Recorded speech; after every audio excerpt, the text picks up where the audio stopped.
Ilang sunog ang naitala sa Magdamag, 30 nasaktan na matupok ang isang bahay sa Malabon. Sa Maynila, nagkasunog sa isang mall sa Binondo. Nakatutok si Jomer Apresto. Nabalot ng makapal na usok ang bahagi ng mall na ito sa Binondo, Maynila, pasado alas 10 kagabi. Kasunod yan ng sunog na sumiklab sa ikalawang palapag ng naturang gusali. Napasugod ang mga stall owners at mga tindera sa establishmento. Hindi na sila pinayagang makalapit at kinordonan na rin ang paligid ng mall. Pagkapasok ko lang sa bahay, ayun po, tumawag na po yung amo ko na nasunog. May sunog daw po sa likod ng pwesto namin. Kaya napabilis po ako ng takbo dito. Hindi namin alam kung kailan kami makapapasok nito ulit.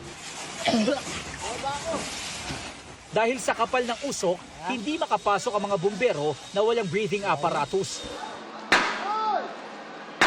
Kinailangan din basagin ang mga salamin at gumamit din sila ng mga ventilators para mas mabilis na lumabas ang usok. Tumagal na ng halos 4 na oras, ganito pa rin kakapal ang usok na bumalot na sa Soler Street at kumalat na rin sa iba pang bahagi ng gusali. Kailangan mo muna ma-eject yung usok para magkaroon tayo ng clear. Pero ginamitan po natin ng thermal para makita natin kung nasaan po yung apoy para doon tayo magpo-focus. Tumagal ng halos 5 oras bago tuluyang naapula 1 minuto bago mag-alas 3 ng madaling araw. Walang napaulat na nasugatan o namatay sa sunog.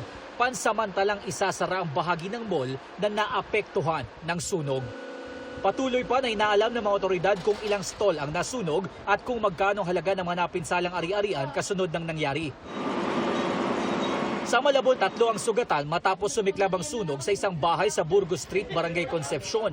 Ayon sa BFP Malabon, natrap ang 17 anyos na babae sa 2nd floor kaya tumalon na lang siya para makaalis. Sinalo siya ng kanyang tiyahin na siyang may-ari ng bahay pero kapwa sila bumagsak. Nagasgasan naman ang 13 anyos na babaeng anak ng may-ari ng bahay. Dinala na sa ospital ang 17 anyos na biktima habang nilapatan ng paunang lunas ang kanyang tiyahin at kanyang anak.